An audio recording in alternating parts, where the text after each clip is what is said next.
30 വർഷമായി ഞങ്ങൾ ടെററിസം ഇങ്ങനെ പ്രോത്സാഹിപ്പിച്ചുകൊണ്ടിരിക്കുകയാണ്.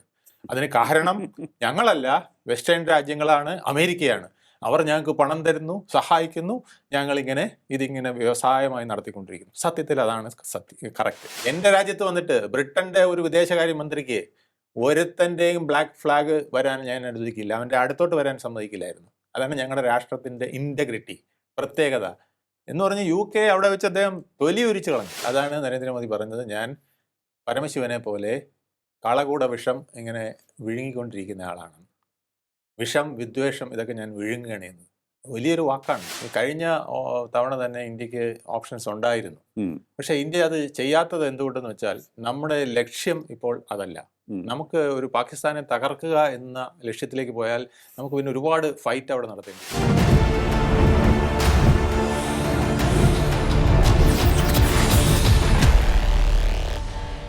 നമസ്കാരം, ടോക്കിംഗ് പോയിന്റിലേക്ക് സ്വാഗതം. ഓപ്പറേഷൻ സിന്ദൂറിന്റെ അടുത്ത ഘട്ടത്തിലേക്ക് ഇന്ത്യ ഉടൻ പോകുമോ? അങ്ങനെ ചിന്തിക്കുവാൻ കാരണമുണ്ട്.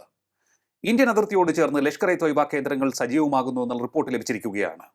ഇന്ത്യ ഓപ്പറേഷൻ സിന്ദൂറിലൂടെ തകർത്ത ഭീകരതാവളങ്ങൾ അവർ പുനർനിർമ്മിക്കുന്നു എന്നാണ് അറിയാൻ കഴിയുന്നത്. പാകിസ്ഥാൻ എന്താണ് ലക്ഷ്യം വെക്കുന്നത്? ഇങ്ങനെ തീവ്രവാദികളെ കയറൂരി വിടുന്നത് എന്തുകൊണ്ടായിരിക്കാം? ഏത് തരത്തിലുള്ള സമീപനമായിരിക്കും ഇനി അങ്ങോട്ട് ഇന്ത്യ പാകിസ്ഥാനെതിരെ സ്വീകരിക്കാൻ പോകുന്നത്? പരിശോധിക്കാൻ നമുക്ക്. നമ്മോടൊപ്പം ചേരുകയാണ് അന്താരാഷ്ട്ര നിരീക്ഷകൻ അഡ്വക്കേറ്റ് വേണുഗോപാൽ MS. നമസ്കാരം സർ, ടോക്കിംഗ് റൂമിലേക്ക് സ്വാഗതം. ഈ ഒരു അസന്നിഗ്ധ ഘട്ടത്തിലേക്ക് കടന്നിരിക്കുകയാണോ ഇന്ത്യ പാക് റിലേഷൻസ്? അതായത് നമ്മൾ വളരെ വ്യക്തമായ ശക്തമായ മറുപടി ഓപ്പറേഷൻ സിന്ദൂറിലൂടെ നൽകിയതാണ്. എന്നിട്ടും അവർ പാഠം പഠിക്കുന്നില്ല. അവർ ഏതോ അജണ്ടയുടെ അടിസ്ഥാനത്തിൽ പ്രവർത്തിക്കുന്നു എന്ന് മുൻപ് തന്നെ നമുക്ക് വ്യക്തമായിട്ടുള്ളതാണ്. മാറിയ കാലഘട്ടത്തിൽ തിരിച്ചടികൾ ഏറെ കിട്ടിയ സാഹചര്യത്തിൽ അവർ പാഠം പഠിച്ചിട്ടുണ്ടാകുമെന്ന് കരുതി. പക്ഷേ അതൊന്നും ഇല്ല എന്നാണോ നമ്മൾ ഇതിൽ നിന്ന് മനസ്സിലാക്കേണ്ടത്? തീർച്ചയായിട്ടും അങ്ങനെയാണ് മനസ്സിലാക്കേണ്ടത്. കാരണം ഈ തമിഴ്നാട്ടിലൊരു തിരുട്ട് ഗ്രാമമുണ്ട്, കേട്ടിട്ടില്ലേ? എത്ര പ്രാവശ്യം അടി കൊടുത്താലും, എത്ര പ്രാവശ്യം പോലീസ് കയറി ആക്രമിച്ചാലും, എത്ര പ്രാവശ്യം പിടിച്ച് ജയിലിലിട്ടാലും തിരുട്ട് ഗ്രാമം പിന്നെയും തിരുട്ട് ഗ്രാമമാണ്. അടുത്ത തലമുറയും തിരുടനായിട്ടാണ് വരുന്നത്. ഇതുപോലെയാണ് പാകിസ്ഥാൻ ഇന്ന് ഒരു തീവ്രവാദ രാജ്യമായി മാറിയിരിക്കുന്നത്. ജനറേഷൻസ് കൈമാറി ഇങ്ങനെ തീവ്രവാദം മുന്നോട്ട് പോകുന്നു. ജനറേഷൻസ് കൈമാറി, പിന്നെ ഉദ്യോഗസ്ഥരും പട്ടാളവും കൈമാറി ഒരു സ്റ്റേറ്റ് സ്പോൺസേർഡ് ടെററിസ്റ്റ് സെന്ററായി, അതായത് അന്താരാഷ്ട്ര തലത്തിൽ അറിയപ്പെടുന്നത് തീവ്രവാദികളുടെ പറുദീസ എന്നാണ്, ഹെവൻ ഓഫ് ദ ടെററിസ്റ്റ് എന്നാണ് അറിയപ്പെടുന്നത്. ആ വിധത്തിലേക്ക് പാകിസ്ഥാൻ മാറിയിരിക്കുന്നു. ഇത് ഇപ്പോഴല്ല, വളരെ നാളുകളായിട്ട് അവർ തുടർന്നു വരുന്ന ഒരു ശീലമാണ്. പാകിസ്ഥാന്റെ ഇന്നത്തെ ഡിഫൻസ് മിനിസ്റ്റർ ഖ്വാജ അഹമ്മദ് ആസിഫ് തന്നെ നാഷണൽ ടെലിവിഷനിൽ, അതായത് വിദേശ ചാനലുകളോട് വരെ പറഞ്ഞത്, 30 വർഷമായി ഞങ്ങൾ ടെററിസം ഇങ്ങനെ പ്രോത്സാഹിപ്പിച്ചുകൊണ്ടിരിക്കുകയാണ്. അതിന് കാരണം ഞങ്ങളല്ല, വെസ്റ്റേൺ രാജ്യങ്ങളാണ്, അമേരിക്കയാണ്. അവർ ഞങ്ങൾക്ക് പണം തരുന്നു, സഹായിക്കുന്നു, ഞങ്ങളിങ്ങനെ ഇതിങ്ങനെ വ്യവസായമായി നടത്തിക്കൊണ്ടിരിക്കുന്നു. സത്യത്തിൽ അതാണ് കറക്റ്റ്. അതായത് പാകിസ്ഥാൻ മറ്റ് രാജ്യങ്ങളിലൊക്കെ നമുക്കിപ്പോൾ കാർഷിക രാഷ്ട്രമാണെന്ന് ഇന്ത്യ വേണമെങ്കിൽ പറയാം, അല്ലെങ്കിൽ വ്യവസായത്തിലേക്ക് നമ്മൾ കാൽ വെച്ച് വരുന്ന രാഷ്ട്രം എന്ന് പറയാം. പിന്നെ ഓരോ രാജ്യങ്ങളെ, ഇപ്പം പിന്നെ ജപ്പാനാണെങ്കിൽ IT-യിലും ഇലക്ട്രോണിക്സിലും മറ്റു കാര്യങ്ങളിലും ഇങ്ങനെ മുന്നോട്ട് പോകുമെന്ന് പറയാം. ഓരോ രാജ്യങ്ങൾക്കും ഓരോ മുഖമുദ്രയുണ്ട്. പാകിസ്ഥാൻ്റെ മുഖമുദ്ര അവരൊരു ടെററിസ്റ്റ് വ്യവസായ കേന്ദ്രമായി വളർത്തുകയാണ് രാഷ്ട്രത്തെ എന്നുള്ളതാണ്. അങ്ങനെ IMF-ൽ നിന്ന് പണം നേടുക, വിദേശ ഫണ്ടുകൾ നേടുക, മുസ്ലിം രാഷ്ട്രങ്ങളിൽ നിന്ന് പണം നേടുക, എന്നിട്ട് ആ പണം ഇവർ ഇവിടെ ഉപയോഗിച്ചുകൊണ്ട് തലമുറകളായി ഇങ്ങനെ ടെററിസം കൈമാറി വരുന്നു എന്നുള്ളതാണ്. 30 വർഷമായി നടത്തുന്നതെന്ന് അവരുടെ ഈ നിർണായക ഘട്ടത്തിലാണ്, ഓപ്പറേഷൻ സിന്ദൂർ നടക്കുന്ന ഘട്ടത്തിലാണ് അവിടുത്തെ പാകിസ്ഥാനിലെ ഡിഫൻസ് മിനിസ്റ്റർ പറയുന്നത്. 30 വർഷമായി ഞങ്ങൾ ഇത് വെച്ച് നടത്തിക്കൊണ്ടിരിക്കുകയാണ്. അപ്പോൾ എന്താണ് അവരുടെ രീതി എന്ന് ആലോചിച്ച് നോക്കൂ. ഇത് അത്തരത്തിൽ ഒരു വെളിപ്പെടുത്തൽ അവിടുത്തെ ഉത്തരവാദിത്തപ്പെട്ട കേന്ദ്രങ്ങളിൽ നിന്നും പലപ്പോഴും ഒളിഞ്ഞും തെളിഞ്ഞും നടത്താൻ തുടങ്ങിയിട്ട് കാലം കുറയായി. എന്നിട്ടും അന്താരാഷ്ട്ര സമൂഹം അവർക്ക് മേൽ കൃത്യമായി നടപടി സ്വീകരിക്കുന്നുണ്ടോ എന്നുള്ള സംശയമാണ്. കാരണം അവരെ തന്നെയാണ് ഇപ്പോൾ ഡൊണാൾഡ് ട്രംപ്. അതെ, അതാണ് ഞാൻ പറഞ്ഞത്. 1993-ൽ ടെററിസ്റ്റ് രാഷ്ട്രമായിട്ട് UN പ്രഖ്യാപിച്ചുകൊണ്ട് ഇവരെ ബ്ലാക്ക് ലിസ്റ്റ് ചെയ്തതാണ്. ഈ 24 അടുപ്പിച്ച് വരെ അവർ ബ്ലാക്ക് ലിസ്റ്റിലായിരുന്നു. ആ ബ്ലാക്ക് ലിസ്റ്റ് എടുത്തു കളഞ്ഞത് ഇപ്പോൾ അടുത്ത കാലത്താണ്. ഇന്ത്യ അതിനെ പ്രതിഷേധിക്കുകയും ചെയ്തു, ഇവരിപ്പോഴും ടെററിസ്റ്റ് രാഷ്ട്രമാണ് എന്ന് പറഞ്ഞിട്ട്. പക്ഷേ അത് അന്താരാഷ്ട്ര സമൂഹം കൈക്കൊണ്ടില്ല. കാരണം ഇന്ത്യയോടുള്ള ചില വിരോധങ്ങൾ, മറ്റു ചില കാര്യങ്ങൾ, ഇന്ത്യ വളരുന്നതിനെതിരെ നിൽക്കാൻ ഒക്കെ ആയിട്ട് ഈ ടെററിസ്റ്റ് രാഷ്ട്രത്തിനെ ഉപയോഗിക്കണം എന്നുള്ളത് കൊണ്ട് കൂടിയാണ് അങ്ങനെ ചെയ്തത് എന്നുള്ളതാണ് നമ്മൾ ഈ മനസ്സിലാക്കുന്നത്. ഗ്ലോബൽ പേഴ്സ്പെക്റ്റീവ് വന്നതുകൊണ്ട് ഞാൻ ചോദിക്കുകയാണ്, ഇന്ത്യയുടെ വളർച്ച, ഇന്ത്യയുടെ ഭാവിയിൽ കാണുന്ന വലിയ നേട്ടങ്ങളുടെ സ്വപ്നം അത് യാഥാർത്ഥ്യമാകാൻ പോകുന്നു എന്ന പ്രതീതി അന്താരാഷ്ട്ര സമൂഹത്തിനിടയിലേക്ക് പോലും ഇപ്പോൾ എത്തിയിരിക്കുകയാണ്. അത് മുൻപ് തന്നെ അവർക്കുണ്ടായിരുന്നു. ഇന്ത്യ ഉറങ്ങിക്കിടക്കുന്ന ഒരു സിംഹമാണ്, അതെ, അല്ലെങ്കിൽ വലിയ ഒരു ഭീമനാണ്. അതെ. ഒട്ടേറെ നാച്ചുറൽ റിസോഴ്സ് ഉണ്ട്, അതിനേക്കാളൊക്കെ വലിയ ഹ്യൂമൻ റിസോഴ്സ് നമുക്കുണ്ട്. ഈ രാജ്യം വലിയ ഉയരങ്ങളിലേക്ക് പോകും എന്ന ഒരു പ്രവചനം നൂറ്റാണ്ടുകൾക്ക് മുൻപ് തന്നെ പല ചിന്തകന്മാരും വിദഗ്ധന്മാരും നടത്തിയതാണ്. നമ്മൾ അങ്ങനെ ആയിരുന്നല്ലോ. അതെ, നമ്മൾ പിന്നീട് ഈ ഒരു 10 നൂറ്റാണ്ട് കൊണ്ട് നമ്മൾ ഈ വിദേശ ആധിപത്യം കൊണ്ടും ഒക്കെ നമ്മൾ നശിച്ചു പോയതാണ്. അതെ, നമ്മുടെ അതുപോലെ തന്നെ അങ്ങനെ നമ്മളെ ലൂട്ട് ചെയ്ത് നമ്മളെ കൊള്ളയടിച്ച് കൊണ്ടുപോയി ഒന്ന്. എന്നിട്ടും അവിടെയും അവസാനിക്കാത്ത വലിയ ഖനികൾ നമുക്ക് ഇപ്പോഴും നമ്മുടെ രാജ്യത്തുണ്ട്. അത് നമ്മൾ തിരിച്ചറിയാതെയും പോയിക്കൊണ്ടിരിക്കുന്നു. അപ്പോൾ എന്ന് ഇന്ത്യയുടെ കരുത്തിനെ തിരിച്ചറിയുമോ അന്ന് ഇന്ത്യയുടെ ഗ്രോത്ത് തുടങ്ങും. അപ്പോൾ മറ്റു രാജ്യങ്ങളെ എല്ലാം തന്നെ നിഷ്പ്രഭമാക്കിക്കൊണ്ട് നമ്മൾ എല്ലാ മേഖലയിലും ആധിപത്യം സ്ഥാപിക്കും. അതാണ് ഒരു പെർസ്പെക്റ്റീവ്, അല്ലെങ്കിൽ ആ ഒരു വിശ്വാസവും അതാണ് ധാരണയും, അതാണ് ശരി. അത് പക്ഷേ ഇപ്പോൾ ഇന്ത്യ കുറേയൊക്കെ തിരിച്ചറിഞ്ഞ് മുന്നോട്ട് പോകാൻ തുടങ്ങിയിരിക്കുന്നു. അവിടെയാണ് എനിക്ക് തോന്നുന്നു അമേരിക്കയുടെ പിടിവിട്ടത്, ചില വെസ്റ്റേൺ ശക്തികളുടെ പിടിവിട്ടത്. അവരൊക്കെ ഈ വളർച്ചയ്ക്ക് തടയിടാൻ ശ്രമിക്കുകയാണോ ഇങ്ങനെയും മറ്റു പല രീതിയിലും? അവരുടെ ഏക ലക്ഷ്യം എന്ന് പറയുന്നത് ഇന്ത്യ 10-65 വർഷമായിട്ട് അവർ ഇന്ത്യയെ കണ്ടിരുന്നത് ഒരു ഉപഭോഗ രാഷ്ട്രമായിട്ടും, അവർക്ക് പിന്നെ ഇത്രയും അധികം ജനസംഖ്യയുള്ള ഒരു രാഷ്ട്രത്തിനെ കൈകാര്യം ചെയ്ത് ഇങ്ങനെ ഈസി ആയിട്ട് കൊണ്ടുപോകാമെന്നും അതിൻ്റെ അമേരിക്കയുടെയും മറ്റ് വെസ്റ്റേൺ ശക്തികളുടെയും ഒരു ചട്ടുകമായിട്ടും ഇന്ത്യ നിൽക്കുമെന്നുള്ളതായിരുന്നു. അങ്ങനെയാണ് നിന്നിരുന്നത്. അപ്പോൾ അത് മാറ്റം വന്നത് ശരിക്കും പറഞ്ഞാൽ 2014 നരേന്ദ്രമോദി സർക്കാരിൻ്റെ ആവിർഭാവത്തോടു കൂടിയാണ് ഈ മാറ്റം വ്യക്തമായി തുടങ്ങിയത്. അതല്ലെങ്കിൽ തലയെടുപ്പോട് കൂടി നിൽക്കാൻ ശ്രമിക്കുന്നു. ഞാൻ ചോദിച്ചോട്ടെ, അപ്പോൾ ഒരു ചേരിചേര നയം നമുക്കുണ്ടായിരുന്നത് കൊണ്ടല്ലേ അതുവരെ നമ്മൾ ഒരു വ്യക്തമായ, അല്ലെങ്കിൽ ആരുടെയും പക്ഷം ചേരാതെ പോയിരുന്നത് എന്നൊരു സംശയം വരുന്നുണ്ട്? ഇല്ല, ചേരിചേരാ നയം ഇരിക്കുമ്പോഴും ഇന്ദിരാഗാന്ധി വളരെ ശക്തമായ നിലപാടുകൾ എടുത്തിരുന്നല്ലോ. ഓക്കെ, ഇന്ദിരാഗാന്ധിയെ സംബന്ധിച്ചിടത്തോളം അതുപോലെ വേണമെന്നാണ്. അതുപോലെ നിൽക്കുന്ന രാഷ്ട്ര നേതാക്കൾ ഉണ്ടെങ്കിൽ മാത്രം. എനിക്ക് നെഹ്റുവിനെ പോലും അത്രത്തോളം കരുത്തനായിട്ട് തോന്നിയിട്ടില്ല. പക്ഷേ ഇന്ദിരാഗാന്ധിയുടെ സ്ട്രക്ചർ അങ്ങനെയായിരുന്നു. ഏതാണ്ട് ഇന്ദിരാഗാന്ധിയുടെ അതേ രീതിയിലാണ് നരേന്ദ്രമോദി ഇന്ന് ആക്ട് ചെയ്യുന്നത്. ഇന്ദിരാഗാന്ധി ചിലപ്പോഴൊക്കെ ഒന്ന് വഴിതെറ്റിപ്പോയി. ഇന്ദിരാഗാന്ധിയുടെ പ്രശ്നം എന്ന് വെച്ചാൽ അതൊരു വ്യക്തി കേന്ദ്രീകൃതമായിരുന്നു. ഇത് അദ്ദേഹം ഒരു രാഷ്ട്ര കേന്ദ്രീകൃതമായി മാറിയിരിക്കുന്നു. അതാണ് അതിന്റെ വ്യത്യാസം. ഓക്കെ, ഈ വ്യത്യാസത്തിലാണ് നരേന്ദ്രമോദി ഹീറോ ആയി പോകുന്നത്. അതാണ് അദ്ദേഹത്തിന്റെ ഏറ്റവും വലിയ ശക്തി. ഇന്ത്യയെ മൊത്തത്തിൽ വളർത്തിക്കൊണ്ടുവരാനുള്ള ഒരു പ്രവണത അദ്ദേഹം അദ്ദേഹം മുഖ്യമന്ത്രി ആയിരിക്കും മുതൽ തന്നെ, ഗുജറാത്തിലെ മുഖ്യമന്ത്രി ആയിരിക്കുന്ന കാലം മുതൽ അദ്ദേഹം ആ 3 ടൈമിലും അത് കാണിച്ചിട്ടുണ്ട്. ഇന്ത്യയിലെ എല്ലാ മുഖ്യമന്ത്രിമാർക്കും മാതൃകയായിരുന്നു അദ്ദേഹം. അതുകൊണ്ടായിരിക്കുമോ RSS BJP നേതൃത്വങ്ങൾ അദ്ദേഹത്തെ PM പോസ്റ്റിലേക്ക് കൊണ്ടുവന്നത്? അതായത് വേഗത്തിൽ ഒരു ഡെവലപ്മെന്റിന്റെ മുഖമുദ്ര. തീർച്ചയായിട്ടും വാജ്പേയിക്ക് ശേഷം അദ്വാനി എന്നുള്ള ആ സ്ലോഗനിലാണ് അവർ വന്നത്. പക്ഷേ 2 പ്രാവശ്യം പിന്നെ കോൺഗ്രസിന് അധികാരം വന്നപ്പോൾ അവർക്ക് മനസ്സിലായി വാജ്പേയിക്ക് ശേഷമുള്ള അദ്വാനി ഫലിക്കുന്നില്ല എന്നുള്ളത്. പിന്നീട് ആണ് അവർ വേറൊരു വ്യക്തിത്വത്തിലേക്ക് ശ്രമിച്ചത്. ആ വ്യക്തിത്വമാണ് നരേന്ദ്രമോദി എന്ന വ്യക്തിത്വം. ഗുജറാത്തിൽ കുറേ മോഡലുകൾ അദ്ദേഹം സൃഷ്ടിച്ചു. ആ മോഡലുകൾ ഇന്ത്യയിലേക്ക് വന്നാൽ കൊള്ളാമെന്ന് ഇന്ത്യയിലെ യുവാക്കളും മറ്റ് സംസ്ഥാനത്തിലെ വ്യക്തിത്വങ്ങളും ചിന്തിച്ചു തുടങ്ങിയ ഒരു കാലത്താണ് നരേന്ദ്രമോദി എന്ന ഒരു പ്രധാന ഫിഗറിനെ അവിടെ പ്രതിഷ്ഠിക്കുന്നത്. അത് ഹോട്ട് കേക്കായി മാറി എന്നുള്ളതാണ് അദ്ദേഹത്തിന്റെ മേന്മ.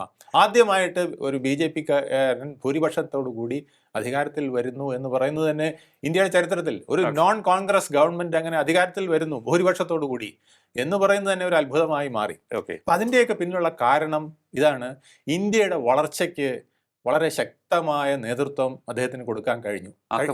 ആക്കം കൂട്ടി എന്ന് മാത്രമല്ല, നമ്മൾ ഓരോ സ്റ്റെപ്പായി ജമ്പ് ചെയ്ത് ലോകരാഷ്ട്രങ്ങളിൽ 4ാം എക്കണോമിക് പവറായി, ഏതാണ്ട് 3ാമത്തെ ഒക്കെ ഒരു ആയുധ ശക്തിയുമായി നമ്മൾ മാറിയിട്ടുണ്ട്. ഈ വളർച്ചയ്ക്ക് പറ്റുന്ന രീതിയിൽ തടയൊക്കെ ഇട്ടേക്കാം. അത് എങ്ങനെ ആയിക്കോട്ടെ. അതുകൊണ്ടാണ് ചിലപ്പോൾ എല്ലാ കാലഘട്ടത്തിലും വെസ്റ്റേൺ കൺട്രീസ്, അമേരിക്കയൊക്കെ തടയിടുകയായിരുന്നു. പക്ഷെ അദ്ദേഹം അതിനെ നയതന്ത്രപൂർവ്വം അതിനെ കൈകാര്യം ചെയ്തു എന്നുള്ളതാണ്.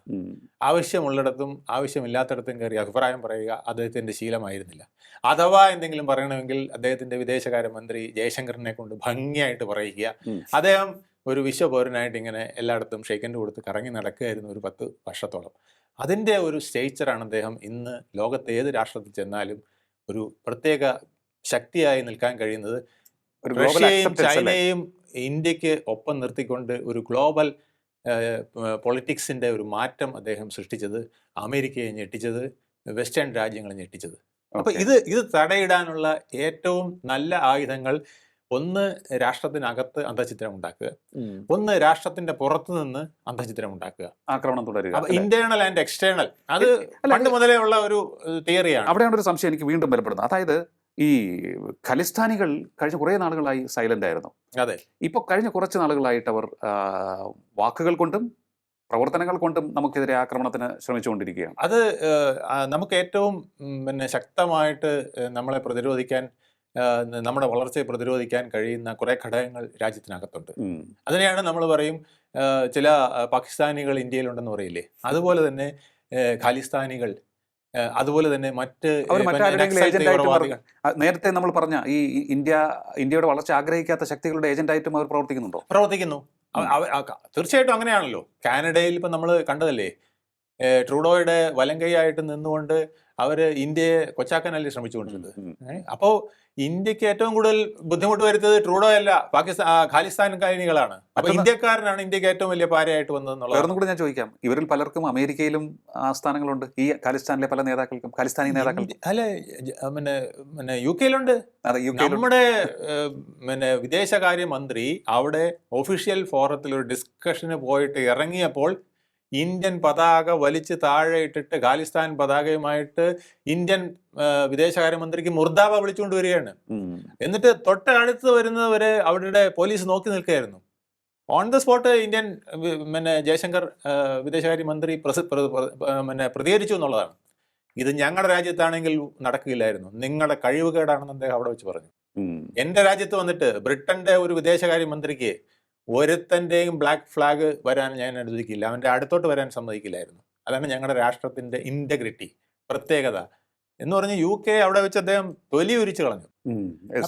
അത്രയ്ക്ക് നമ്മുടെ നേതാക്കളെ ഡിമോറലൈസ് ചെയ്യാൻ, അവരുടെ ഉദ്യമങ്ങളെ ഡിമോറലൈസ് ചെയ്യാൻ ഒക്കെ ശ്രമിക്കുക എന്നുള്ളത് ഈ വിദേശ ശക്തികളുടെ ഒരു വലിയ ശ്രമമാണ്. ഇനി എനിക്കറിയാൻ താല്പര്യമുള്ളത്, ഈ വിദേശ ശക്തികളുടെയും അല്ലെങ്കിൽ തൊട്ടടുത്ത് നടക്കുന്ന ശക്തികളുടെയും ഒക്കെ തന്നെ ശുദ്ധശക്തികളുടെ, അങ്ങനെ തന്നെ പറയാം നമുക്ക്, ഇവരെയൊക്കെ നമ്മൾ ഡീൽ ചെയ്യുന്ന രീതിയെക്കുറിച്ചാണ്. അതാണ് നരേന്ദ്രമോദി പറഞ്ഞത്, ഞാൻ പരമശിവനെ പോലെ കാളകൂട വിഷം ഇങ്ങനെ വിഴുങ്ങിക്കൊണ്ടിരിക്കുന്ന ആളാണ്. വിഷം, വിദ്വേഷം ഇതൊക്കെ ഞാൻ വിഴുങ്ങുകയാണ് ചെയ്യുന്നത്. വലിയൊരു വാക്കാണ് അത്. ഇന്റേണലി മാത്രമല്ല, ഇപ്പം രാഹുൽ ഗാന്ധി എന്തെങ്കിലും പറഞ്ഞാൽ പലപ്പോഴും അദ്ദേഹം വിഴുങ്ങുകയാണ് ചെയ്യുന്നത്, ഒന്നും പ്രകടിപ്പിക്കാറില്ല. കോൺഗ്രസ് പറഞ്ഞാൽ അദ്ദേഹം പലതിലും പ്രകടിപ്പിക്കാറില്ല. പ്രകടിപ്പിക്കും, ഇലക്ഷൻ സമയത്ത് പറയും, അത് പൊളിറ്റീഷ്യനാണ്, അദ്ദേഹത്തിന് ചെയ്തേ പറ്റുള്ളൂ. പക്ഷെ അല്ലാത്ത സമയങ്ങളിൽ അദ്ദേഹം സൈലന്റ് ആണ്. പത്രങ്ങളിലൂടെ വേണ്ടാത്ത ഒരു കാര്യം പറഞ്ഞ് പ്രക്ഷോഭം ഉണ്ടാകും. ഒരു പ്രധാനമന്ത്രി എന്ന നിലയിൽ അദ്ദേഹം എന്തെങ്കിലും പറഞ്ഞാൽ ഈ നാട്ടിലെ എല്ലാ പത്രങ്ങളും റിപ്പോർട്ട് ചെയ്യും അല്ലേ, പക്ഷെ അദ്ദേഹം പറയാറേ ഇല്ല.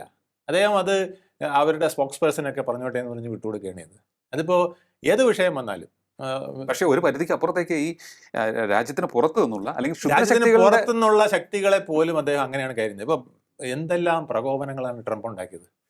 ഒറ്റ കാര്യത്തിൽ മറുപടി പറഞ്ഞില്ല എന്നുള്ളത്. പക്ഷെ ആക്ഷൻ നടന്നുകൊണ്ടിരിക്കുകയാണ്. ആക്ഷൻ നടക്കുകയാണ്, മനസ്സിലായി? ഡയലോഗ് ഇല്ല, ആക്ഷനാണ്. ഈ ചാർലി ചാപ്ലിന്റെ സിനിമ പോലെയാണ്. ഡയലോഗ് ഇല്ല, കംപ്ലീറ്റ് ആക്ഷനാണ്. നമ്മൾ ചിലപ്പോൾ ചിരിച്ച് മണ്ണ് കപ്പും, ചിലപ്പോൾ ചിന്തിച്ച് അന്തം വിടും. ചില സമയത്ത് നമ്മൾ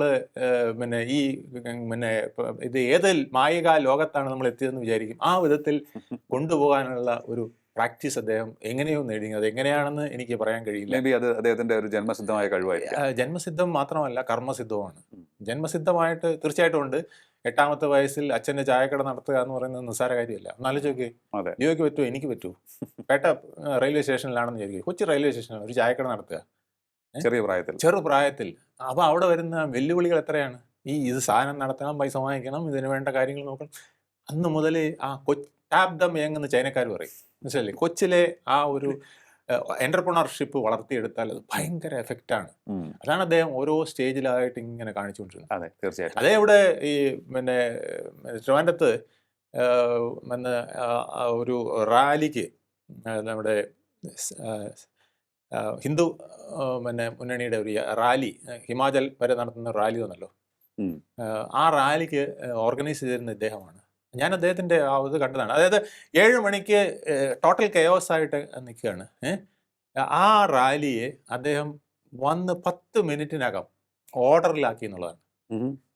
ആദ്യം പോകേണ്ട വണ്ടി മുതൽ അവസാനം വരെ ഉള്ള വണ്ടികളെയും BJP പ്രസിഡന്റിന് ഉൾപ്പെടെ ഇരിക്കാനുള്ള സൗകര്യങ്ങളെയും എല്ലാം റെഡിയാക്കിക്കൊണ്ട് അദ്ദേഹം വളരെ സെക്കൻഡുകൾ കൊണ്ട് ആ റാലിയെ ഓർഡറിലാക്കി എന്നുള്ളതാണ്. അന്ന് പലരും പറഞ്ഞത് നരേന്ദ്രമോദിയാണ് ഇങ്ങനെയാണ്. അപ്പോൾ നമുക്ക് ആർക്കും അറിഞ്ഞുകൂടാ അദ്ദേഹത്തിനെ കുറിച്ച്. അദ്ദേഹം അന്ന് പാർട്ടിയിൽ പോലും ഒരു വലിയ ശക്തിയുള്ള ആളായിരുന്നില്ല.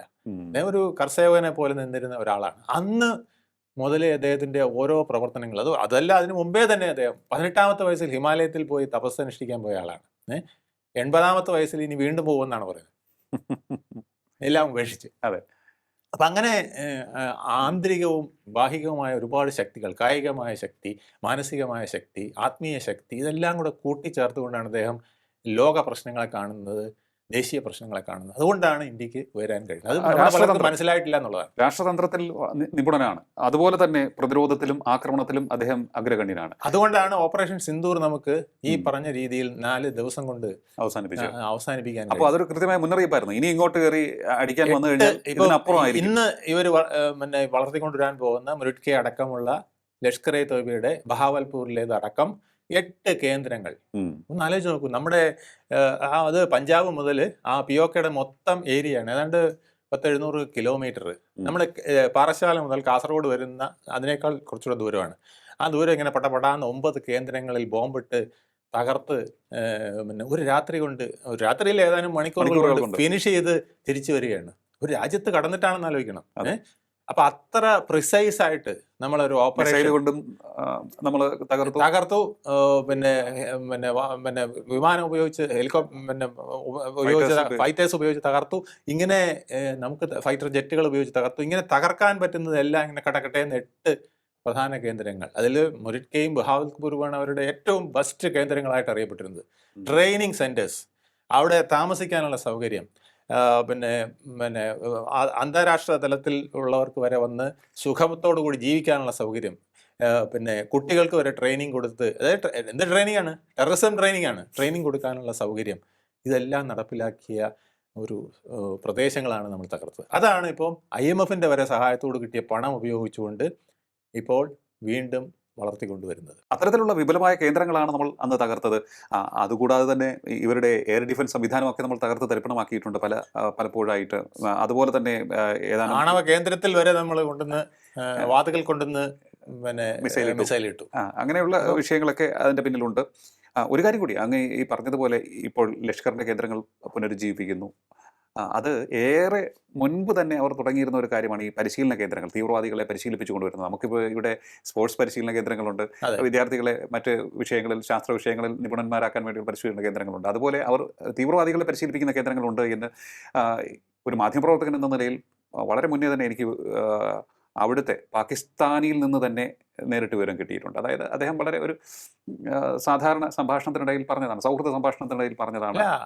പാകിസ്ഥാനിലെ ഇന്നത്തെ ജനറൽ അസീം മുനീർ തന്നെ പറഞ്ഞത്, ഞങ്ങളുടെ മദ്രസകളിലെല്ലാം ഞങ്ങൾ സജ്ജമാക്കി നിർത്തിയിട്ടുണ്ട് അങ്ങനെ കൊച്ചു കുട്ടികളെ, മനസ്സിലായില്ല, അടുത്ത ഇത്.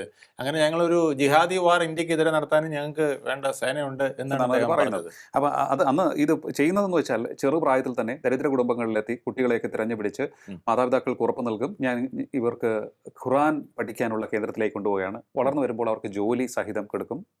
മദ്രസകളിലേക്ക് ആദ്യം കൊണ്ടുവരും, പിന്നെ അവിടുന്ന് അതൊക്കെ ബ്രെയിൻ വാഷ് ചെയ്ത് ഒന്നാന്തരം തീവ്രവാദി മൈൻഡ് ആയി കഴിയുമ്പോൾ അയാളെ ഫിസിക്കൽ ആൻഡ് മെന്റൽ ട്രെയിനിങ്ങിലേക്ക് ഇതുപോലെ മുരുട്കെ പോലുള്ള ബഹാവൽപൂർ പോലുള്ള കേന്ദ്രങ്ങളിൽ കൊണ്ടുവന്ന് കഠിനമായ ട്രെയിനിങ് കൊടുക്കുന്നു. എന്നിട്ട് നേരെ പിടിച്ച് നമ്മുടെ ജമ്മുവിന്റെ ബോർഡറിൽ കൊണ്ടിടുന്നു.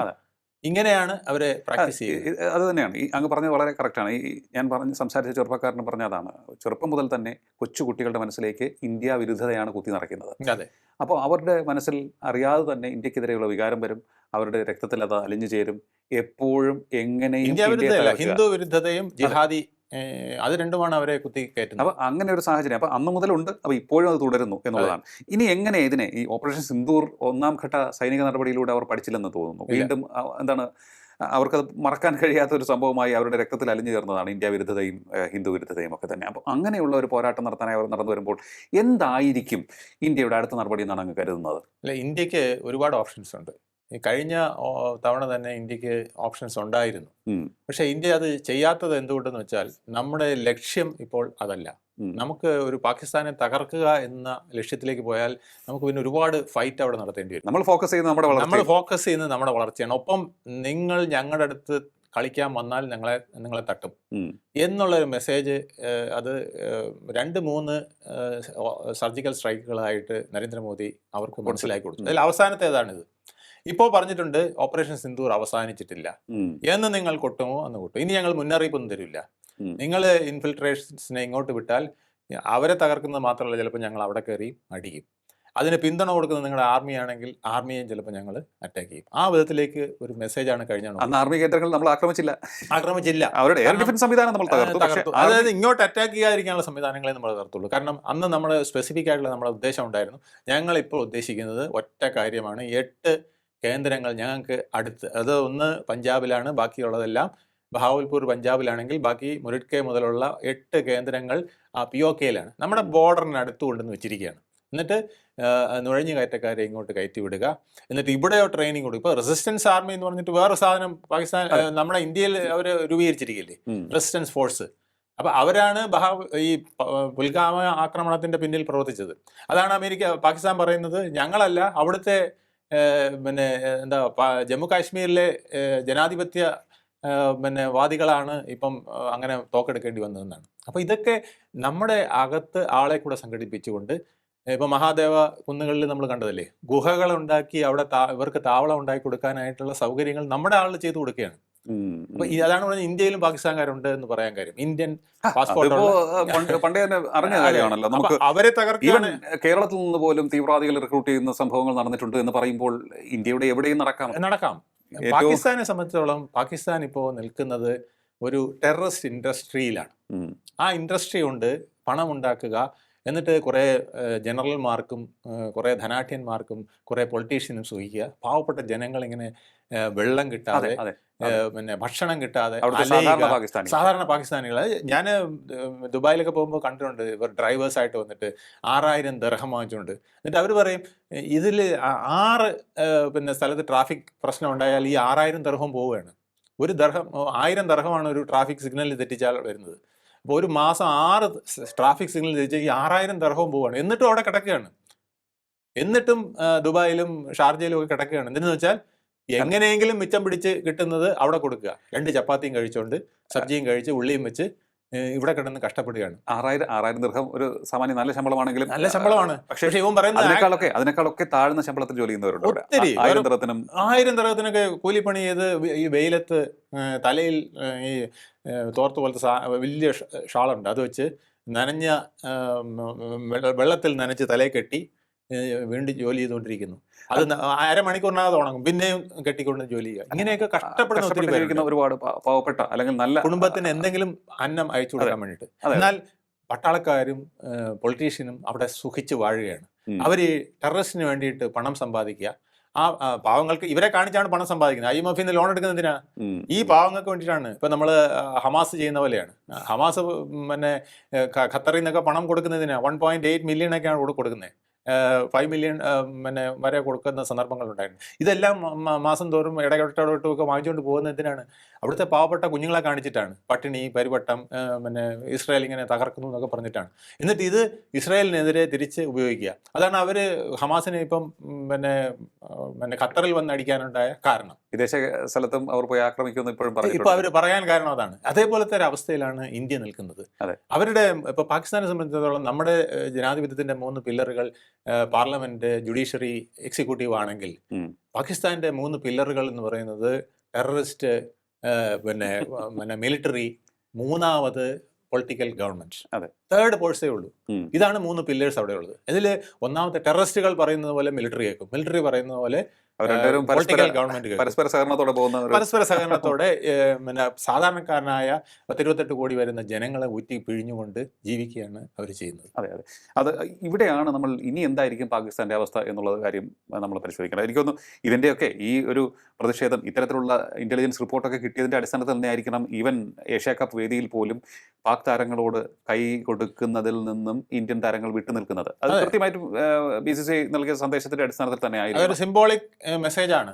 നിങ്ങൾ ഞങ്ങളുമായിട്ട് പിന്നെ യുദ്ധത്തിനും അടി കൂടെ ഇതുപോലെ ടെററിസ്റ്റുകളെ കയറ്റിവിടാനും ഒക്കെ ചെയ്തുകൊണ്ടിരിക്കുകയാണെങ്കിൽ ഞങ്ങൾ ഇത് തന്നെ നിങ്ങളോട് അകൽച്ച കാണിക്കും എന്നുള്ളതാണ്. 2008 മുതൽ പാക് സ്പോൺസേഡ് ടെററിസം ഇവിടെ ഭംഗിയായിട്ട് നടക്കുകയാണ്. അത് പിന്നെ പാകിസ്ഥാനിലെ പർവേസ് മുഷാറഫ് അടക്കം ഉള്ളവർ, നവാസ് ഷെരീഫ് അടക്കമുള്ളവർ പറഞ്ഞു കഴിഞ്ഞു. 2008 മുംബൈ ആക്രമണം. അന്ന് മുതലേ ട്രെയിൻ ചെയ്ത ആളെ ഇങ്ങ് കയറ്റി വിടുകയാണ്, എന്നിട്ട് നമ്മൾ ആളെ അടിച്ച് തകർക്കുകയാണ്.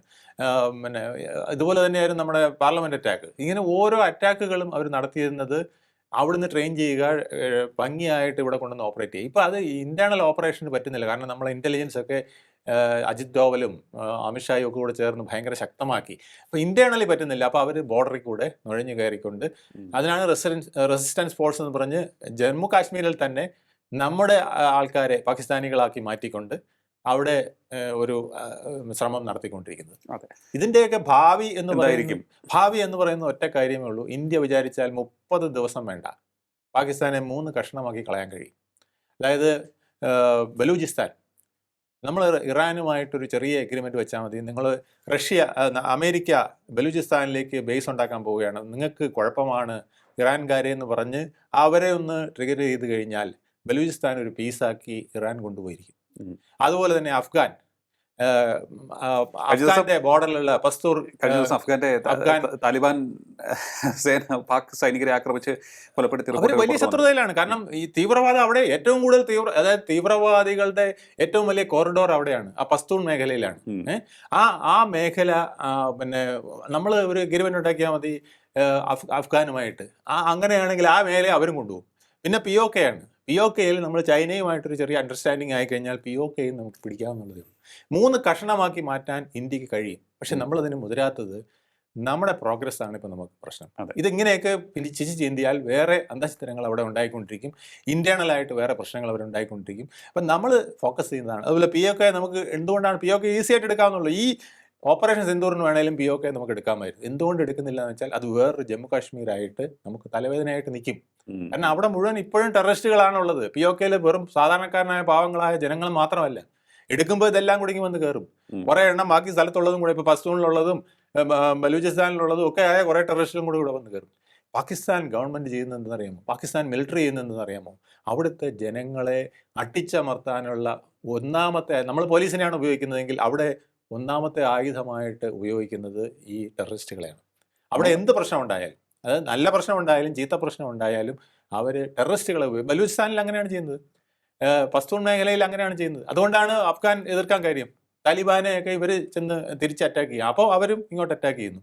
അതുപോലെ തന്നെ POKയിൽ ഇപ്പോൾ നമ്മൾ റെസിസ്റ്റൻസ് ഫോഴ്സിൻ്റെ നമ്മൾ മഹാദേവ കുന്നുകളിലെ 3 ടെററിസ്റ്റിനെ വെടിവെച്ച് കൊന്നില്ലേ, ഇവരുടെ ഡെഡ് ബോഡി അടക്കാൻ പോലും ഇവിടെ സമ്മതിച്ചില്ല എന്നുള്ളതാണ്. POKയിൽ ജനങ്ങൾ ഓടിച്ചു, ഞങ്ങൾക്ക് സമാധാനമായിട്ട് ജീവിക്കണം, നിങ്ങളെ ഇതൊക്കെ കൊണ്ടുവന്ന് അടക്കിയ ഇന്ത്യ നാളെ വന്ന് ഞങ്ങളെ അറ്റാക്ക് ചെയ്യുമെന്ന് പറഞ്ഞു. അപ്പോൾ അത്തരത്തിലുള്ള ഭീതി വരെ നമുക്ക് ക്രിയേറ്റ് ചെയ്യാൻ സാധിച്ചിട്ടുണ്ട്. പക്ഷെ നമ്മൾ കൂടുതൽ മുന്നോട്ട് പോയാൽ നമ്മുടെ ഉദ്ദേശം പാകിസ്ഥാനെ തകർക്കുകയോ ബംഗ്ലാദേശിനെ തകർക്കുകയോ അല്ല, ഇന്ത്യയുടെ പുരോഗതിയാണ്.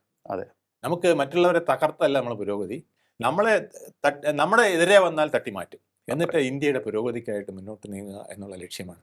അത് ഇനിയും ചിലപ്പോൾ ഒരു ഓപ്പറേഷൻ സിന്ദൂർ വേണ്ടി വന്നാൽ അതിനും സജ്ജമായിട്ടാണ് ഇന്ത്യ ഗവൺമെൻറ്റും ഇന്ത്യൻ ആർമിയും നമ്മുടെ മറ്റ് ഫോഴ്സുകൾ നിൽക്കുന്നതെന്ന് നരേന്ദ്രമോദി പലവട്ടം പറഞ്ഞു കഴിഞ്ഞു. അതെ, തീർച്ചയായിട്ടും നമ്മുടെ സേന അതിനൊക്കെ സജ്ജമാണ്. ഇപ്പോൾ നവീനമായിട്ടുള്ള പുതിയ ആയുധങ്ങൾ, പ്രത്യേകിച്ച് മാറിയ യുദ്ധതന്ത്രങ്ങളുടെ ഈ കാലത്ത് നമ്മൾ കൂടുതൽ ഇഫക്റ്റീവായിട്ടുള്ള ഡ്രോണുകൾ സ്വന്തമാക്കി കഴിഞ്ഞു. നമ്മുടെ നിലവിലുള്ള ബ്രഹ്മോസ് മിസൈൽ തന്നെ എത്രത്തോളം ശക്തിയേറിയതാണ് എന്ന് ഓപ്പറേഷൻ സിന്ദൂറിലൂടെ നമ്മൾ തിരിച്ചറിഞ്ഞു, ലോകം തിരിച്ചറിഞ്ഞു. അതിനെ ഒക്കെ തന്നെ കൂടുതൽ അപ്ഗ്രേഡ് ചെയ്യുകയും ചെയ്തിട്ടുണ്ട് ഇന്ത്യ. അത് മാത്രമല്ല, നിരന്തരം സുദർശന upgrade ചക്രം ഇന്ത്യ ചെയ്തുകൊണ്ടിരിക്കുകയാണ്. മുഴുവൻ വ്യാപിപ്പിക്കുമെന്നാണ്. അതെ, വ്യാപിപ്പിക്കുകയും അതായത് ചെയ്യുമെന്ന് പറയുന്നത്. ഇനിയും മറ്റ് പലർക്കും അറ്റാക്ക് വന്നാൽ നമ്മുടെ ആളുകൾ നഷ്ടപ്പെടാതിരിക്കാൻ. അതെ, തീർച്ചയായിട്ടും. അപ്പോൾ ഇന്ത്യ സജ്ജമാണ്. പക്ഷേ ഇന്ത്യയുടെ ഫോക്കസ് നമ്മൾ ഒരു ഡെവലപ്ഡ് രാജ്യമായി മാറുക എന്നുള്ളതിലാണ്, നമ്മുടെ സാമ്പത്തിക മേഖല കൂടുതൽ ശക്തമാക്കുന്നതിലാണ്, അതിലൂടെ രാജ്യത്തെ കൂടുതൽ ഉയരത്തിലേക്ക് എത്തിക്കുക, ജനങ്ങളുടെ ജീവിത നിലവാരം ഉയർത്തുക. അങ്ങനെ വരുമ്പോൾ ബാഹ്യശക്തികളുടെ ഇടപെടൽ മൂലം നമ്മുടെ ജീവിത നിലവാരം തകരില്ല. അത്തരത്തിലൊരു ലക്ഷ്യത്തിലേക്ക് നമ്മൾ കുതിച്ചുകൊണ്ടിരിക്കുമ്പോൾ ആ ഉയർച്ചയിൽ സൂയ പൂണ്ട ചിലരെങ്കിലും നമുക്കെതിരെ പ്രവർത്തിക്കും. അവരുടെ സഹായവും ഇത്തരത്തിലുള്ള തീവ്രവാദികളിലേക്ക് ചെല്ലും, ഇത്തരത്തിലുള്ള ക്ഷുദ്രശക്തികളിലേക്ക് ചെല്ലും. അതൊക്കെ ഇങ്ങനെ ഒന്നിന് പിറകെ ഒന്നായി നമ്മെ ആക്രമിക്കുവാൻ തക്കം പാർത്തിരിക്കും. അങ്ങനെയുള്ള ഒരു കൂട്ടത്തിനാണ് നമ്മൾ ഓപ്പറേഷൻ സിന്ദൂറിലൂടെ തിരിച്ചടി നൽകിയത്. വീണ്ടും പാകിസ്ഥാനിൽ ഇത്തരത്തിലുള്ള ക്ഷുദ്രജീവികൾ തക്കം പാർത്തിരുന്ന് ആക്രമിക്കുവാനുള്ള കേന്ദ്രങ്ങൾ നിർമ്മിക്കുകയാണ്, അല്ലെങ്കിൽ പുനർനിർമ്മിക്കുകയാണ് എന്നുള്ള റിപ്പോർട്ടാണ് വന്നിരിക്കുന്നത്. തിരിച്ചടി രൂക്ഷമായിരിക്കും എന്ന് മാത്രമാണ് ഇപ്പോൾ പാകിസ്ഥാനോട് ഇന്ത്യക്ക് പറയാനുള്ളത്. ആ ഒരു കാര്യത്തിൽ യാതൊരു തർക്കവുമില്ല. അന്താരാഷ്ട്ര സമൂഹവും അവിടെ കൃത്യമായൊരു ഇടപെടൽ നടത്തേണ്ടിയിരിക്കുന്നു. പ്രത്യേകിച്ച് ട്രംപിനെ പോലെ വകതിരിവില്ലാത്ത രീതിയിൽ പെരുമാറുന്ന ചില നേതാക്കൾ അവിടുത്തെ സൈനിക നേതൃത്വത്തെ വിളിച്ചിരുത്തി തീന്മേശയിൽ സൽക്കാരം കൊടുക്കുമ്പോൾ ഓർക്കുക, അവർ പാലൂട്ടി വളർത്തുന്നത് തീവ്രവാദികളെയാണ്. തീവ്രവാദികളെ പാലൂട്ടി വളർത്തിയതിൻ്റെ തിക്തഫലം അവർ തന്നെ അടുത്ത കാലത്ത് അനുഭവിച്ചതുമാണ്. ഇനിയും അവർ പാഠം പഠിച്ചില്ല എങ്കിൽ നമുക്ക് പറയാനൊന്നുമില്ല എന്ന് തന്നെയാണ് അവരോടും ഇന്ത്യക്ക് പറയാനുള്ളത്. അവസാനമായി, പാകിസ്ഥാൻ ഇപ്പോൾ കളിക്കളത്തിൽ മാത്രമല്ല, ഇനി ലോകമെമ്പാടും ഒറ്റപ്പെടുന്ന തരത്തിലേക്കുള്ള നയതന്ത്ര നീക്കം നടത്തുവാനും ഇന്ത്യ ഇന്ന് പ്രാപ്തമായിട്ടുണ്ട്. അതുകൂടി അസിം മുനീറും കൂട്ടരും മറക്കാതിരിക്കുക എന്നുള്ളതാണ് ഇവിടെ പറഞ്ഞു വെക്കുന്നത്. വളരെയധികം നന്ദി സർ, ഇത്ര സമയം ടോക്കിംഗ് പോയിന്റുമായി സംസാരിച്ചത്. ടോക്കിംഗ് പോയിന്റ് ഈ അധ്യായം ഇവിടെ പൂർണ്ണമാകുന്നു. അടുത്ത എപ്പിസോഡിൽ കാണാം നമുക്ക്. നമസ്കാരം.